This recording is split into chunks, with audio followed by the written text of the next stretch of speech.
June Lockhart was fired from Miss USA 1972 for one reason. She was open about her personal life. The morals clause required her to leave, but it was just the start. She declined the part of Carol Brady at 44 and watched someone else become famous. She still did yoga and requested wine at fan events at 99. Finally, her co-stars are talking at 100. Rock concerts, revolt, and her threat to sue. This isn't Sunday Night TV's June Lockhart. June Lockhart was born into stage life. There was more to her June 25, 1925 birth. It felt more like the next family drama moment. Her father, Gene Lockhart, came from Canada to Broadway to Hollywood, acting in almost 300 films and earning an Oscar nomination in 1939. Her mother, Kathleen, brought British theatre charm from Southsea, England, over the Atlantic. After their wedding month, they named her June, and she was reared by parents and professionals surrounded by scripts, costumes, and character rehearsals. She never grew up quietly. June sat in stage wings or tiptoed past film sets while other youngsters played with blocks or dolls. As he prepared lines, her father's loud voice filled the home, while her mother's milder tones softened the theatrical atmosphere. They performed throughout life, not just on stage. Every hallway debate and dinner table discussion proved the Lockharts' acting seriousness. They were shaping Lockhart performers as well as rearing a daughter. June was mimicking monologues before she could recognize entire sentences. She learned lines from her father's MGM audition recordings like nursery songs. At age 5, she practiced diction like most kids learned the alphabet. Being part of the family trade was more important than becoming a child star. She wasn't in another room during her parents' home rehearsals. She listened and absorbed, learning the character work and performance rhythms. She appeared in Peter Ibbotson at the Metropolitan Opera at 8, not for a school performance. The only thing there was her presence. However, it made audiences remember her. June survived and stood out among veteran performers and world-class musicians. Other kids fantasized of playing pretend, but she did it professionally. That moment cemented all three Lockharts in film history. June played Belinda Cratchit in A Christmas Carol at 13 in 1938. Her parents were Bob and Mrs. Cratchit. They radiated family love, not acting. Because of true relationships, chemistry existed. Perhaps MGM's studio lights were bright. But that natural connection shone through. June entered a more difficult arena in 1940. She appeared with Bette Davis in All This and Heaven 2. Not a family film. Grand, serious, emotionally charged, and she had to hold her own. June observed Davis alter scenes with raw passion while wearing expensive costumes and speaking historical lines. She learned from one of the greats how to go deep into a character. She didn't blink. She was the only of the 4 children in that picture to act as an adult. Her career progressed. By 1941, she was a breakout star in Sergeant York as Gary Cooper's sister. It topped the year's box office. At 16, June had to represent purity, faith, and rustic honesty. Cooper gave her a Bible with a note after her performance impacted him. Success came with a weird catch. Real Alvin York wanted only moral actresses in the picture. Her purity opened some doors and closed others during her career. Hollywood wasn't glamorous behind the scenes. June noticed shadows. In St. Louis, Judy Garland bullied 7-year-old Margaret O'Brien, whispering comments between takes and spoiling scenes for Meet Me. June intervened. She defended the kid actress in front of the crew, even when Garland threatened vengeance. It was a modest moment in a massive production, but it showed June's integrity despite studio power. Her strength was challenged again in 1945 during Son of Lassie. The Scottish Highlands were stunning yet harsh. June suffered through snow and rain in thin clothes as temperatures dipped to 15 degrees. She got pneumonia.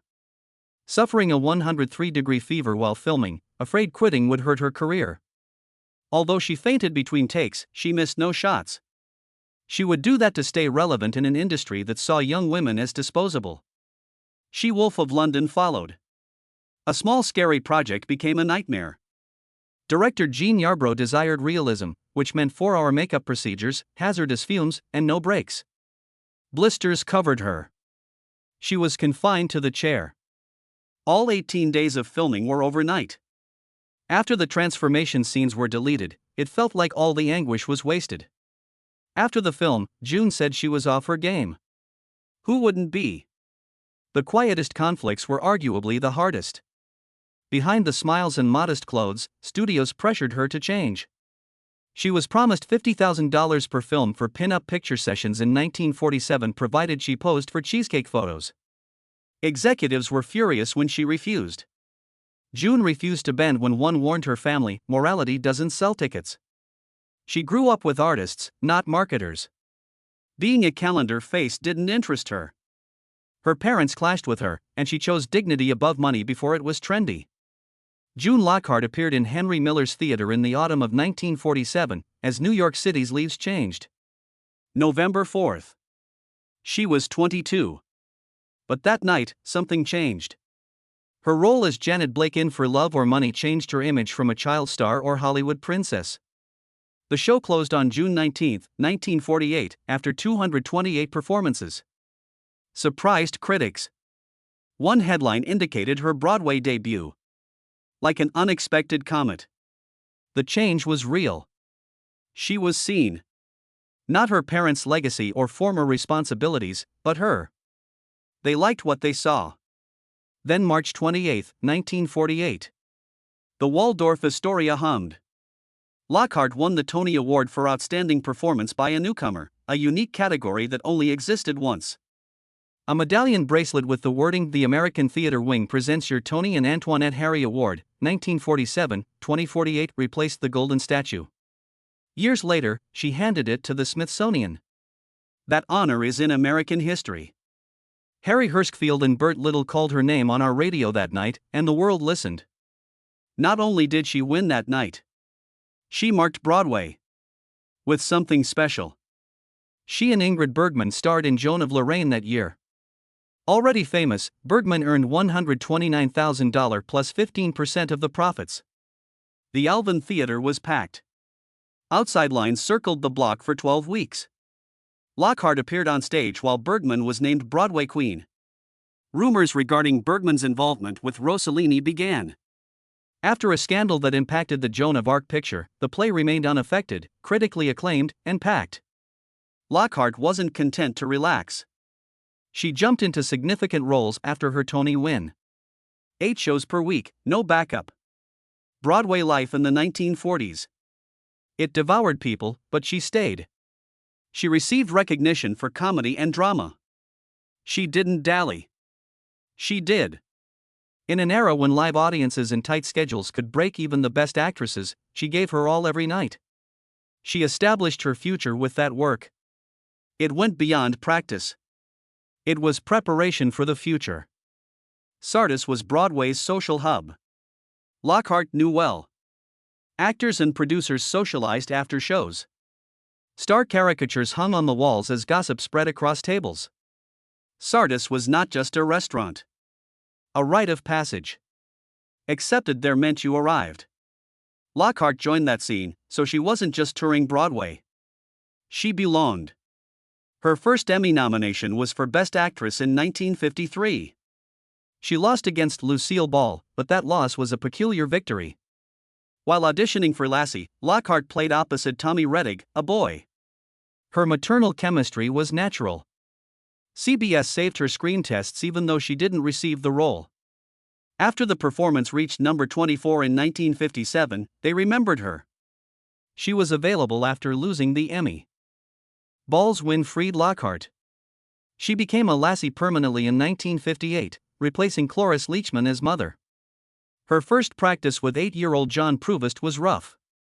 In the kitchen, he kicked her legs under the table. Once, twice, again. Lockhart simply instructed him to stop. One finger in his face, one hard line. That moment shaped the following 6 years. She secretly concerned about his size, ordered enormous breakfasts to her dressing room, and lured him into eating by pretending to rehearse. She mothered him on and off screen. In 1959, she received another Emmy nomination, but something else was happening that was tougher to discuss. Trainer's treatment of Lassie dogs was rumored. Complex weather wax commands required reshooting sequences if dialogue and commands overlapped. Lockhart saw enough to inquire. Better animal treatment became her cause. Max Factor made a fur mercantile to cover the dog's gender-revealing rash one Christmas. Lockhart's risque carol about Collie's hidden bits made everyone laugh. Her concern was serious despite her keen humor. Between 1960 and 1964, things got harder. Her Lassie contract was stringent. She couldn't promote booze, deodorants, laxatives, or anything slightly contentious. Though she couldn't play sophisticated women, she rebelled. In episodes like The Fisherman, she fished alone, frightening farm wives. She improvised. She resisted scripts placing her underneath her husband. Small moves. In 1960s television, they were radical, so she continued. Her 1964 departure was loud. She requested $5,000 per episode, boldly. Networks declined. They replaced her with June Dayton, but fans rioted. Over 10,000 letters reached CBS. Ratings fell. Chemistry was gone. The warmth was gone. Lockhart did not return. Both sides were divided by pride. She left a mark. The stalemate was one of TV's first female star compensation disputes. She fought, not just pretended. June Lockhart wasn't just another Lost in Space prospect in 1965. She prepared herself by reading physics and space travel texts. Her age was 40. Competing with 127 actresses. In the audition, director Irwin Allen staged a false alien attack, but Lockhart didn't scream or freeze. She remained calm, logically assessed the hazard, and devised an evacuation strategy immediately. That moment changed everything. Allen instantly hired her. She told people she was the kind of mother who could survive in space. He had seen her in Voyage to the Bottom of the Sea, and her deep prep allowed her to deliver the show's technical discourse like she knew it. Space moms struggled, especially when real-life anxieties surfaced. The pilot episodes required her to shoot a sequence inside the chariot. Using 6 large drums of water, the crew created the illusion of the family drowning in alien water. Chariot didn't hold, as expected. Water flooded in, and everyone was strapped in, so there was no escape. Lockhart's claustrophobia became genuine. Her scene-specific panic was real. The dry jumpsuits weighed nearly 35 pounds. And especially more when saturated, taxing every motion. Some days were 14 hours long, and she needed help standing.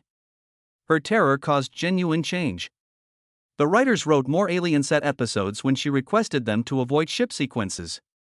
Lockhart was nothing like her harsh TV mom offscreen. Bill Mume and Angela Cartwright, her young co-stars, looked to her for backstage rock and roll advice. She got them inside Whiskey A Go-Go in the back of her 1913 fire engine truck to avoid cameras and let them enjoy Sunset Strip's music scene. They saw Simon and Garfunkel, The Doors, and new bands. One band was Hourglass, who performed at her 1967 Halloween celebration. The Allman Brothers Band evolved from that group. Lockhart played rock music between scenes to maintain energy. Mume recalls how that music made the set enjoyable and light. They got into large performances through her contacts, often pulling strings behind the scenes. Season 3 followed. Strange things happened. The show became ludicrous, especially with episodes like The Great Vegetable Rebellion. Lockhart loathed. To stay sane while fighting huge talking plants in the desert, she took a portable radio and played Sgt. Pepper and Magical Mystery Tour between takes. The crew loved it so much they added pauses to filming so she could play music. The director initially opposed, but after seeing how much better everyone worked, he stopped criticizing. Lockhart subsequently stated music was the only thing that got her through the most embarrassing TV episode ever. The February 1968 episode was notorious. The biggest issue wasn't a scene or costume. Dr. Smith actor Jonathan Harris was there. Harris began insulting Lockhart's character with sexism as his role got more funny. His insults included calling her a dumb housewife and treating her like she belonged in the space kitchen. He overstepped in one episode. Lockhart left set. Sought an Irwin Allen meeting. We talked for 3 hours. She warned him the show promoted damaging stereotypes and she wouldn't tolerate it. Harris defended it as character development. Lockhart didn't believe it. She threatened to resign and sue. Allen ultimately sided with her. Harris apologized and followed the script throughout the show. After Babe Adderett died in October 1968, Petticoat Junction lost more than a starring actress. Lost heart. CBS wanted a revival because her illness in season 5 had lowered viewership. Then June Lockhart arrived. She appeared as Newtown Dr. Janet Craig on November 16, 1968, and was known from Lassie in Lost in Space. She wasn't just playing another character. The irony was subtle. Lockhart had struggled with fertility privately for years, but now she was a caring, wise figure in a family-oriented community. She replaced more than one character. The TV icon's absence was filled by her. She added poise and calm to the role, but the deterioration continued. The series ended quietly in 1970. The Miss USA pageant, a different American tradition, also featured June Lockhart. She co-hosted with Bob Barker from 1967 until 1973. It was a wonderful gig until 1972's scandal. Puerto Rico hosted the pageant that year, where bombings disrupted the ceremony. Her run concluded without explosions. The media called it love, or a scandal. John Cannon, 25 years Lockhart's younger, was her boyfriend. They weren't married. Just living together. However, morality clauses governed early 70s television, especially pageants. She left after one tabloid headline. Her 6-year pageant run ended due to perception, not performance. That wasn't her only public appearance. Americans watched balloons glide through New York streets every Thanksgiving and often saw June Lockhart waving. She was a mainstay at Macy's Thanksgiving Day Parade in the 1960s and 70s, but her cheery smile hid dangers. A late 1960s hurricane ravaged the streets during a practice, making her float unstable. She fell and bruised her arms and legs. She then quipped that it was part of her show business journey. The accident and its risks were genuine. It showed that even polished appearances had turbulent backstage moments. NASA arrived unexpectedly. Lockhart continued her rocket obsession after playing a spacefaring mom on Lost in Space. She voiced NASA PSAs for $1,000 each in the 1970s, a large sum at the time. She did more than voice work. A passion ensued. She saw shuttle launches. She went to mission control. She sat in the control room at 2:09 a.m.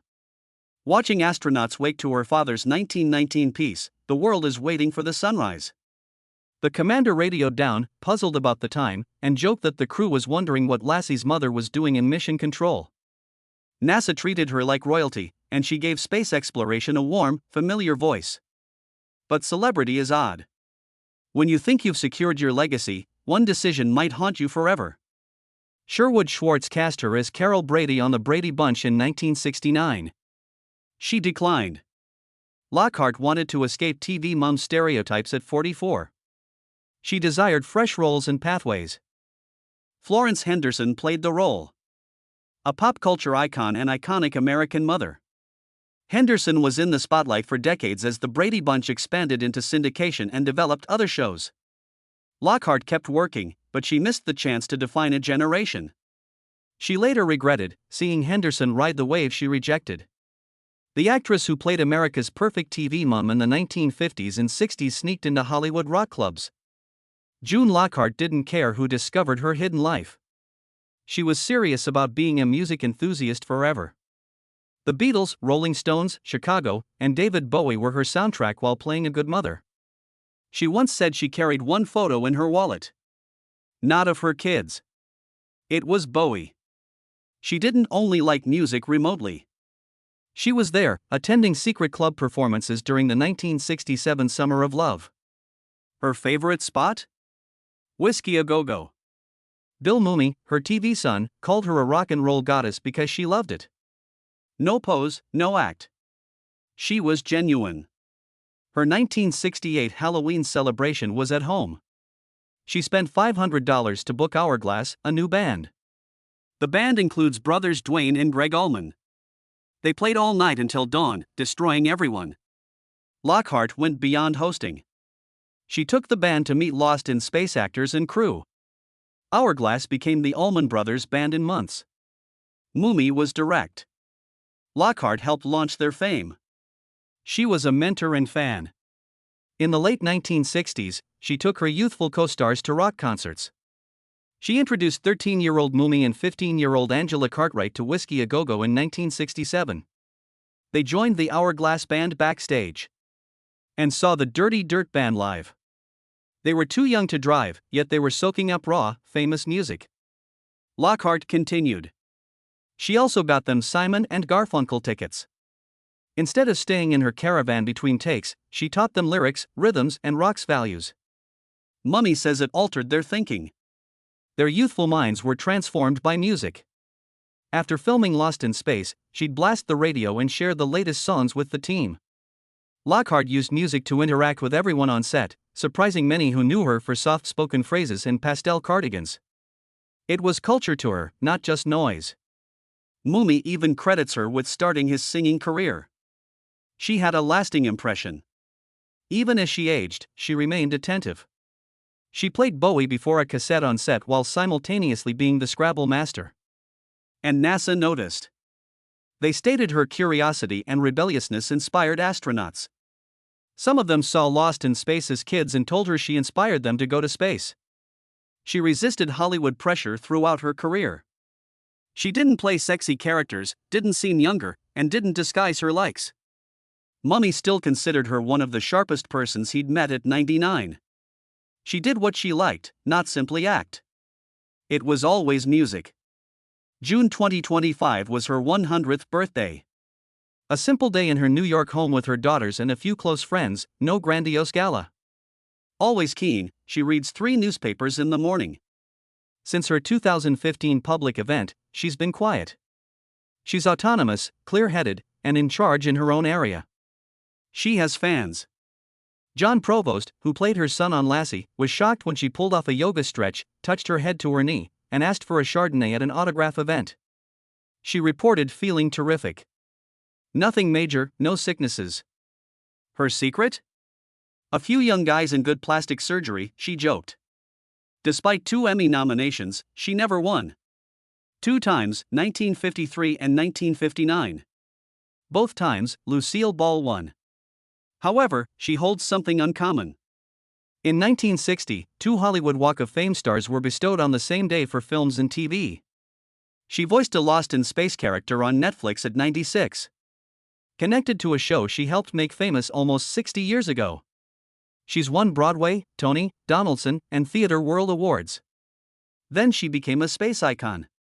Her 2005 poster appeared on the International Space Station. NASA awarded her the Outstanding Public Achievement Medal in 2024. Fans requested Kate to appear in new Lost in Space content, but she declined. She still tells anecdotes, like hiring a young Dwayne and Greg Allman for that Halloween celebration.